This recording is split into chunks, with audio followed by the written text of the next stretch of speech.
Di tengah gempuran media digital, berapa banyak media berbahasa daerah yang masih Anda temukan? Di Surabaya, sebuah majalah menolak menyerah pada waktu. Hari ini, kita akan melihat perjuangan Panjibar Semangat, media yang didirikan Dr. Sutomo pada tahun 1933, dalam menghadapi tantangan terbesarnya, yaitu kehilangan generasi.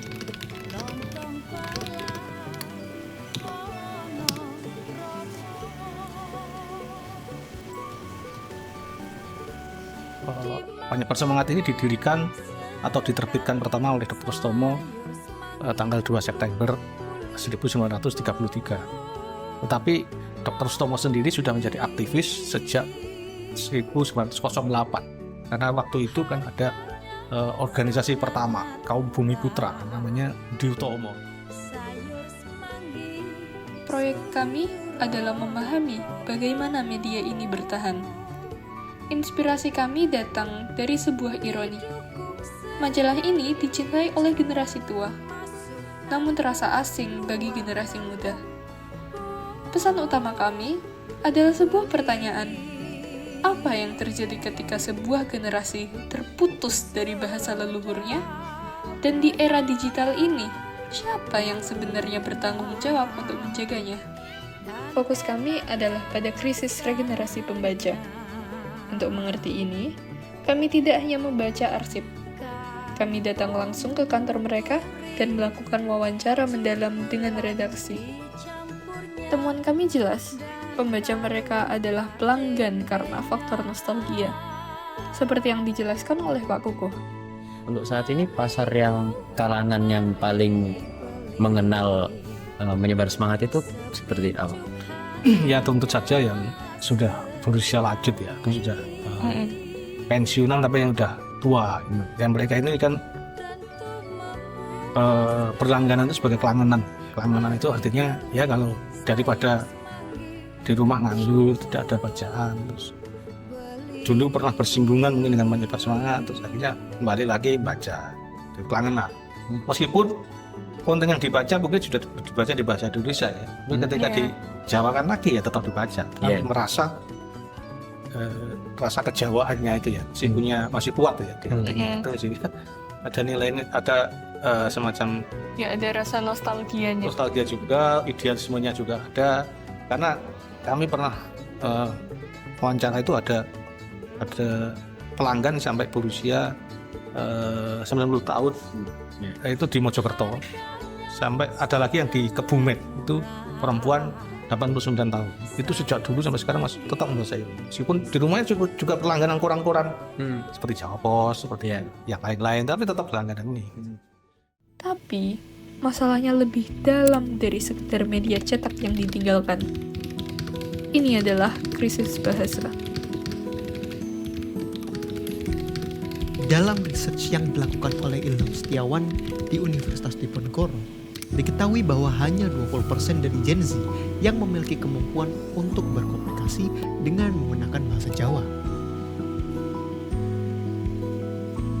Menurut Pak Kukuh, sebenarnya Panjibar Semangat bisa menjadi media pembelajaran anak muda untuk bisa berbahasa Jawa. Tapi hal ini harus sejalan dengan kebijakan pemerintah yang baik. Tapi bisa ya Pak, Panjibar Semangat ini menjadi sarana untuk mengajarkan anak-anak muda itu untuk bisa bahasa Jawa. Apakah sudah pernah ya ada upaya sebelumnya? Sangat bisa, tetapi ini harus menurut saya seiring dengan kebijakan pemerintah. Pemerintah ini kan kami sudah berupaya untuk mencolek mereka. Paling tidak tolonglah untuk SD ini satu sekolahan ya, satu saja berlangganan untuk memperkenalkan ya. Masa satu sekolah itu satu aja berlangganan. Ini kalau langganan ini kan satu bulan sekitar 70.000 satu minat.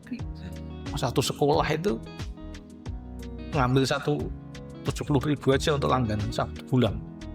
Satu sekolah aja kok nggak bisa, ini kenapa? Kami ketika ada menteri datang ke sini sudah bilang, tapi beliau bilangnya itu kewenangan dari kepala daerah. Nah, repotnya kepala daerah ini tidak punya kepedulian soal itu. Nah, sehingga ya mohon maaf ya, ini saya bukan berarti untuk menganggap ini sudah paling benar enggak. Tapi kalau kita perhatikan anak-anak yang di sekolah itu ada pelajaran bahasa Jawa, itu kalau menulis naskah ke sini kemudian ke sini itu juga masih amburadul rasanya. Padahal di sana ada pelajaran bahasa Jawa, ada gurunya. Iya. Nah, maksud saya dengan ini masuk sekolah, paling tidak nanti bisa sedikit-sedikit membuat anak didik itu tertarik, kemudian mencintai. Jadi kalau terbiasa itu anak-anak cintai, tertarik. Nah, itu makanya saya bilang ini sangat bisa sebenarnya membantu mengajarkan murid-murid asalkan ada goodwill dari murid. Pemilihan penggunaan bahasa Jawa sebagai bahasa pengantar juga memiliki alasan tersendiri. Karena kalau saya baca di penerbitan pertama itu ada editorial. Editorial itu alasan mengapa menggunakan bahasa Jawa. Dr. Sutomo ini bilang ketika dia ke ceramah di pinggiran-pinggiran menemui masyarakat di pinggiran-pinggiran Surabaya gitu, sebelum ceramah Dr. Sutomo tanya, saya pakai bahasa Jawa apa pakai bahasa Indonesia atau Melayu? Hampir semua bilang Jawa aja Pak, Jawa aja. Nah, mulai dari situ Dr. Sutomo punya kesimpulan, kalau gitu saya tak menerbitkan media pakai bahasa Jawa saja biar semua yang belum paham bahasa Indonesia ini bisa mengerti. Lalu singkat-singkat terbitlah banyak bahasa. Lantas mengapa penyebar semangat masih menggunakan bahasa Jawa Kromo padahal banyak generasi muda yang tidak memahami bahasa Jawa Kromo? Kenapa kami terus ngotot ini berupaya sekuat tenaga mempertahankan bahasa Jawa ini supaya bisa terus ada.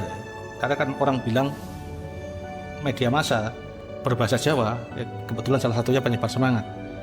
Hanya tinggal 3 semangat, kemudian Joyoboyo, salah satu lagi Joko Lodan di Jogja, Joyoboyo di sini di Sidoarjo.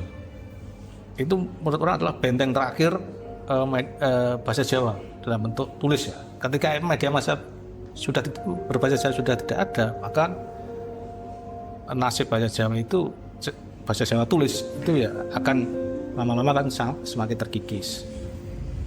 Ketika bahasa Jawa semakin terkikis, maka akan dilupakan oleh generasi mudanya. Padahal bahasa Jawa ini adalah identitas dari kita semua yang lahir di sini sebagai suku Jawa. Identitasnya adalah bahasanya kita punya, kemudian unggah-ungguhnya kita punya, etikanya kita punya. Kenapa tidak dilestarikan? Dan etika Jawa itu salah satu yang bagus menurut saya, karena di sana mengajarkan untuk saling menghormati, terutama pada orang yang lebih tua. Mengapa penyebar semangat masih dilanjutkan walaupun wajah dari penyebar semangat, yaitu Dr. Sutomo, sudah tidak ada di waktu itu? Kemudian Dr. Sutomo ini meninggal, timbul keraguan. Siapa ini? Tokohnya sudah tidak ada. Barat kita punya badan usaha itu ikonnya sudah pergi. Gimana ini? Wajahnya hilang. Padahal penyebar semangat dikenal karena sosok Dr. Sutomo. Siapa ini menurut saya? Itu ada redaktor itu berembuk, ya teruskan apa enggak? Tapi kemudian ada yang bilang bahwa sebelum meninggal Dr. Sutomo berwasiat bahwa setelah saya meninggal itu 2 perusahaan yang harus diteruskan. Pertama penyebar semangat ini, yang satunya itu ada sebuah perusahaan lain, ya bisnis lain, tapi saya kurang paham juga. Tapi yang jelas 2 ini salah satu penyebar semangat yang harus diteruskan. Penyebar semangat adalah bentuk preservasi bahasa Jawa. Jika dinding-dinding runtuh, kita tidak hanya kehilangan majalah, kita akan kehilangan salah satu identitas bangsa kita.